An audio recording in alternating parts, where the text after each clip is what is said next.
On this episode of EdTech, we take a look back at InfoComm 2019, the products and services that wowed us, AV over IP in the education space, and eSports on campus. All that and more. Next on EdTech.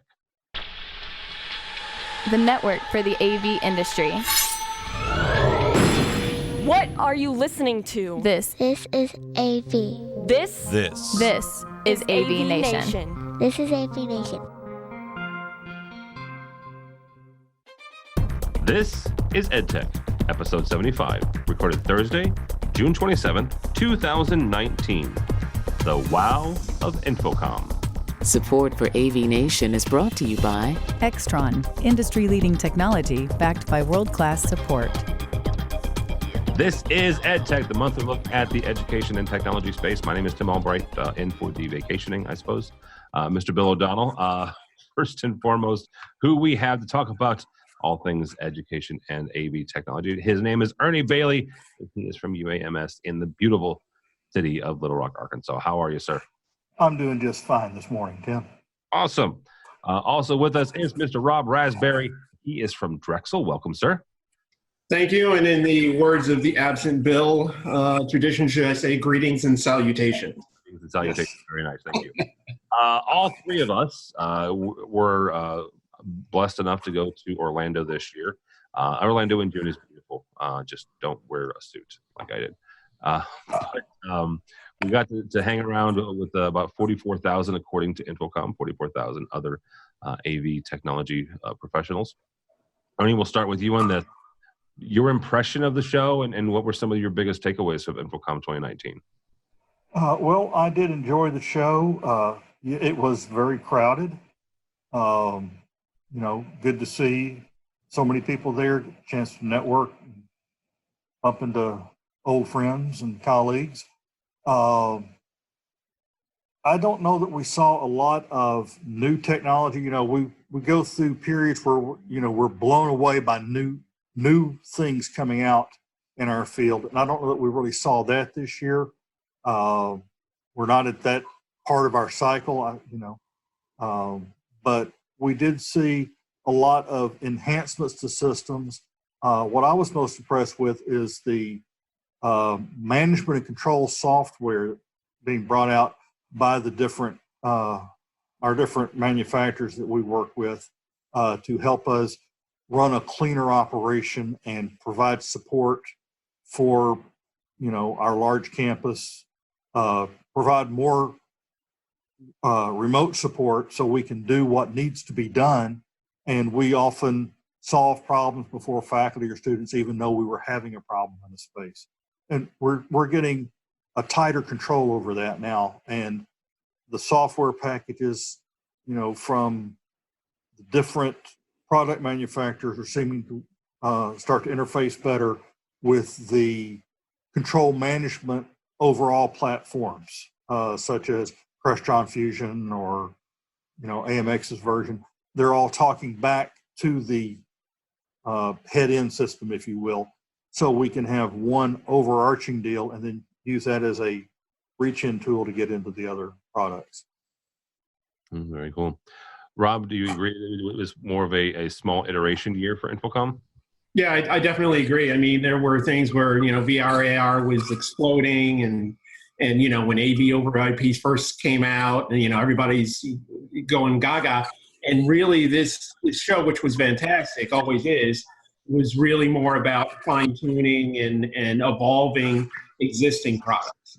And so Ernie's 100% right. You run into people, you network, and, but in general, the control systems, software, seem to be making improvements on that, and, being able to control your systems over the network and like Ernie said, solve problems even before the faculty even, realize that there's something there. So yeah, it's just, it was great. The things that sort of the wow factor were way out of our league as far as wow. There's some of the displays, and I know Ernie, you saw something in particular, I think from LG that was pretty just incredible. Yeah. But yeah. It was the shaped, curved display panels. LG will actually show up with a special tool. You design the shape display you want, and they will bend the frame. One-time event type deal to create your special effect. If you do need a big wow factor and you have a major donor, I guess it could be something really neat. There are a lot of places I would try to direct my money before it went something like that. Well, and that particular hallway, and let's talk about the aisleway, I guess, at InfoComm. Let's call it display alley, right? So Yes. It didn't go to the show. Imagine yourself walking through a convention show floor, and you have, I'm going to say, 6 or 7 booths in a row. It's good sized booths as well. You've got Christie in there, you've got Sony in there, you've got Samsung in there. LG obviously is one of those. That it was remarkable, some of the things that these folks were coming out with. Samsung obviously having, continuing to show off their 8K, continuing to show off the wall, which is their OLED display. I hesitate saying that because it's modular and you can make it bigger and smaller and stuff like that. They had a solid form factor, in other words, actual displays that were 8K that they were showing content on, which one of the biggest issues when it comes to moving to a new resolution, I don't care if you're moving to 1080 or moving to 4K, and now we're moving to 8K, has been the content. Samsung was showing off some of their medical technology content. So for medical installations, showing off some of the truer color and the deeper detail. Christie showing off not just some impressive displays, but also they're leveraging the 10 gig SDVoE chip for their Terra line. They were running their entire booth. All the video that you saw in Christie's was off of their own technology, which is Terra, which again is 10 gig AV over IP. It was remarkable in what you could see, and you're right, Ernie. Big donors, right? Lots of money, but it's a wow factor. Right? It's not something you go to a classroom. It's a wow factor type thing. Yep. I was also just sort of going to slide in there as well that there were a couple of the AVIXA manager groups that had some pretty cool meetings. Diversity crew, the tech managers, also working on document to create some kind of standardization for some higher ed installations and explanations of different types of AV and terminology. That was pretty interesting. Because you mostly think of InfoComm as either a training, for CTS or those kind of certifications, or the tech, and there's a lot of different groups that within the organization that meet to collaborate and exchange ideas. So that was also pretty good.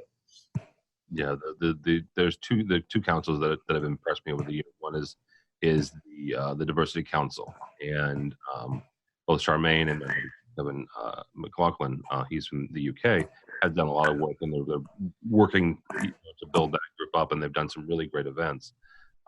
This was the biggest, the most heavily attended Women of AVIXA breakfast that we've ever done, and that says, it sounds weird because I believe we said the same thing last year, right? So they are obviously continuing to grow that. They're continuing to increase those numbers, and it's important. And it's not just all women, right? The room was filled with men as well. It's not exclusionary, right? It's definitely a group that wants inclusion and wants help in encouraging women to seek out this industry, because it's a great industry. I don't care who you are. It's a great industry to work in.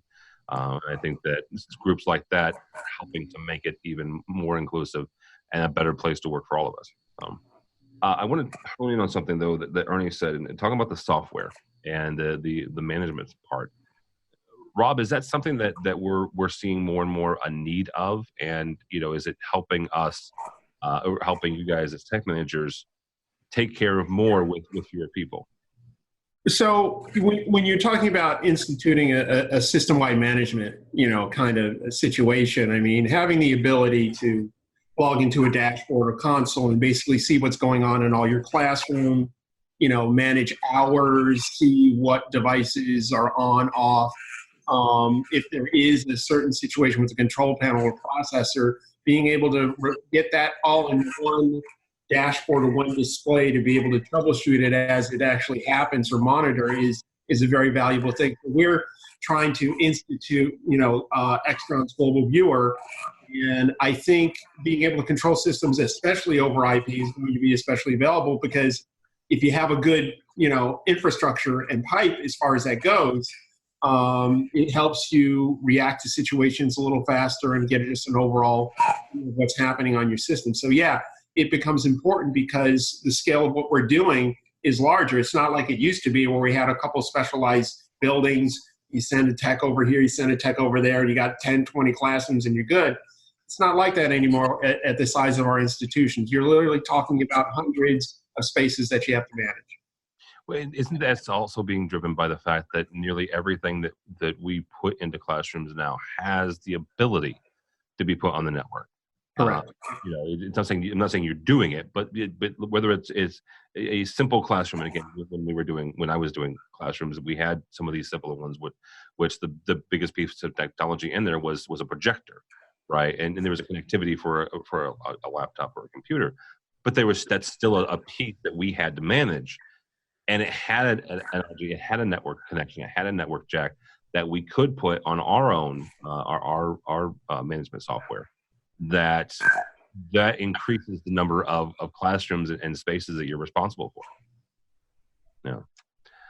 All right.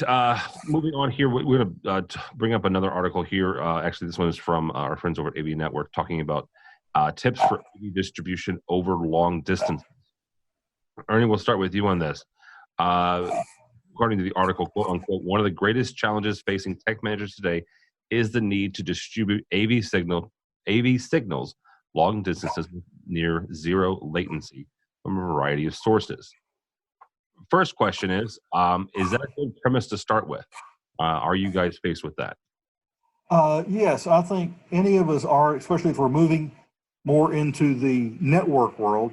It's, I guess, the step beyond digital where we were, where we're actually not just connecting to the network, but we're actually routing our signals across the network and through network switches, getting the priority we need. Latency is a big issue, and making sure our signals are arriving at the right time. Audio and video both travel at the same speed. Audinate showed off some neat AV over IP stuff where they've been doing this with audio for several years now. They're adding video to it, so we're going to be seeing, I think, a better response there. But yes, I think, finding a good way to reliably and consistently move our signals across the network is where we're going. So, like I said, we've run into some issues with latency, and we've also, the amount of bandwidth that we require for some of these systems. All right, Mr. Raspberry, same kind of question. Is this something that you guys are running into? And if so, what's the best solution for it? Well, it's definitely going to be an issue for us as we sort of build out more classrooms and deal with multiple campuses. We're still, HD-based T, and for a lot of stuff that we're using right now, it hasn't been an issue, but the ability to sort of not be limited by the distance, and also, as Ernie had talked about, pretty much the bandwidth and the pipe, and being able to instantaneously be able to control these devices is a big advantage. I have to honestly say we're not completely there yet, but I see that in the future we're going to have to, convert this over so that, again, the distance and the instantaneous control doesn't become a problem. So yeah, this is big. When it comes to sending video over the network, you guys work with your IT departments obviously on probably a daily basis. When you start having those conversations, what's been some of the reaction, and when it comes to either the conversation of one network for everything, or keeping video on its own private network, or just the overall conversation of you're sending video over the network in general? I think that when you talk about high amounts of information being sent over a general network, IT's, I think in general, their policies is we need to put it on a separate VLAN. At least where I am, that would be their position, and that would also include, putting control systems on a separate VLAN so you keep it away from the general traffic that the university is using. I don't know how things are evolving, and obviously, having to build up your infrastructure with changing certain switches are not able to handle certain things. So you have to think about it, on an infrastructure level, that you have to make sure that everything's working. The switches, connections, all this stuff has to be properly done. But in our institution, we would prefer and would say, yeah, we need to put you on a VLAN, a separate VLAN, and you guys deal with it. And we'll if there's any issues, give us a call. But we do not want this crossing over on the general traffic on the network. Mm-hmm. Ernie, same kind of question. Are they putting you on your own network or on your own VLAN? No, we're part of the campus network. There's a single infrastructure. They're trying to build it out as we can. My group is actually part of network engineering, which helps a little bit in communication, if nothing else, and hopefully some understanding between the two groups of what we need, what we can provide, what they can provide. There is, I have gaming at home and I don't need anywhere near that much bandwidth. And you're talking about lower resolutions than what I'm using there, lower bandwidth. So why do you need that much? Well, you realize your gaming system is one system. We're looking at putting multiple signals out of every room, and if we're going to build this out the way we would like to, every source hits the main network so it can be routed anywhere on the campus. That's where we'd like to be. Yeah. But once again, that is a lot of bandwidth when you start talking about it and trying to prioritize what goes where. We've started streaming recording for special events that used to just be done through our video conferencing system. They would attach a recorder to the codec network bridge, and that's fair. But all of our systems have dual streaming cards in them, so we send out dual stream video signals with full bandwidth audio, and we can record that and provide it to our marketing department, or they can give it out to media groups if they want to, or distribute it internally. But I'm not going to put a recording device management system in every classroom. We got one at our main AV help desk. We have a separate help desk for AV versus IT. And I have to remind people, we're a hospital. We're more hospital than we are school. Okay. Campus, even though our first name is university, the hospital wins. Yeah. On security, on bandwidth, on anything else. That's the primary income source, and that's the primary focus of the campus. All of our schools are health science related. We don't have any undergrad general programs. They're all medicine, pharmacy, nursing, health professions, public health, or a graduate school for biomedical sciences. So everything is medically or hospital related, our research and everything. So that wins on the bandwidth. But when they require additional bandwidth, there's more for us too, because they're not needing it, all the time. They're not needing all of it across the entire campus. So we're working to move things across better and communicate our signals. Yeah, absolutely. All right, guys. Last story here actually comes to us from our buddy Scott Tyner.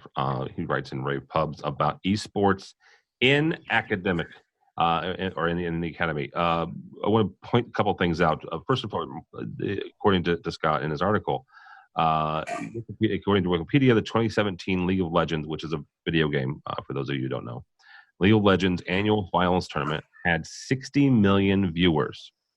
Compare that with 28.24 28.2 million who watched the World Series the same year. 28 million people watched the World Series. 60 million, which is bigger, in case your math is wrong, bigger than the 28 million. Video games are no longer just for kids. I'm 40 some odd years old and I still play them from time to time. One of the biggest one of the biggest video games in the world right now is Fortnite, but Fortnite is not the only one, right? You have stuff like League of Legends, you have Overwatch, you have other ones, you have an entire channel called Twitch, which folks can stream, and there are people who play video games full time as their job, right? And so about 2 years ago, the first time I heard of an integrator putting in an eSports gym, for lack of a better term, or training facility. This is our buddies over at New Era Technology, John Green and his team. They actually used a video wall and put together a pretty slick system that allowed the students who had scholarships for esports to come in and practice video games. So, Rob, to start with you on this. Ernie, you're going to be at a disadvantage here because you just said you're a medical facility, and unless they're playing in their dorms, this has nothing to do with. Right. But it's still a good conversation to have when it comes to how do you, number one, Rob, get yourself as a technology manager ramped up on what you need to know, because when your president or your chancellor comes and says, you know what, Rob, I think we want to do this whole video game Atari thing. How do you get ramped up, and how do you get the knowledge base to make good, solid decisions, whether that you're designing it or you're bringing somebody else in to really kind of capitalize on this movement? So, I mean, the first thing we have to understand is that video gaming is a culture. It's a subculture within it. Yeah. And it just sort of naturally progressed. We all played video games at some point when we were kids into young adults. And it is becoming pretty much the main pastime for any student. And it sort of just makes sense that if you're trying to attract students to a campus or give a little oomph or a little wow, adding something like this makes perfect sense, because you know that there's going to be some type of financial backing for it. It's so popular. It adds, to the university culture, everything, that it just really makes sense. Now, as far as understanding what is needed to set it up properly, I guess you have to go to a whole bunch of different resources. I know Scott had visited one of the other universities and took a look at it and to see this thing. But also, I mean, there's a ton of these regular video game tournaments out there. And I suppose going out and checking some of those out to see how those are set up would be fine. But, it's a little hard for me to completely say how to prepare for it, because basically you have high processing machines, great graphics, wonderful displays, and, finding the right space to put that in. But, I mean, I guess you sort of have to treat it almost like a mini arena. I mean, your sports teams play on basketball courts or, in tennis or football, basketball, whatever. And I guess you have to sort of take a look at this and maybe, first thing I guess I would probably do is sort of reach out to the students and say, hey, if we do this, how would you set up a space to adequately provide the needs that you have to be competitive in this area? And then reach out to some of the integrators or someone that has some experience with this to see what they say. But I mean, 60 million viewers. I mean, I hate to say it's not quite a no-brainer, but it is. I mean, it's just so much a part of almost every student's culture. It's funny, when I interview students for positions that we have, we ask them, what do you like to do? Video games. It's everywhere. It's just ingrained in there. So I guess you just have to come up with, it's like a Uber man cave, I guess, so to speak, video man cave, just, to the max on steroids, I guess is the best way to describe it. I don't know what else to say. Yeah, I think that's, making sure that you have some sort of outfit like that. Yeah. You mentioned that the arenas, there are several around the country that either are brought in, systems are brought in for tournaments to be played live, and folks attend these as sporting events. The best explanation of that I ever heard was it was actually a cartoon, and the panels were basically a dad asking his son why he was watching somebody else play a video game, and he said the same reason you watch baseball. And if you think about that for about 2 seconds, he's not wrong. Right. It's a game, just like baseball or football. Granted, it's not. There's no physical, large physical activity, but there are skills involved in these video games. And as someone who, if you're a kid who plays it, watching someone who's better than you is the equivalent of watching somebody who's better than you play football or baseball, or in my term, hockey.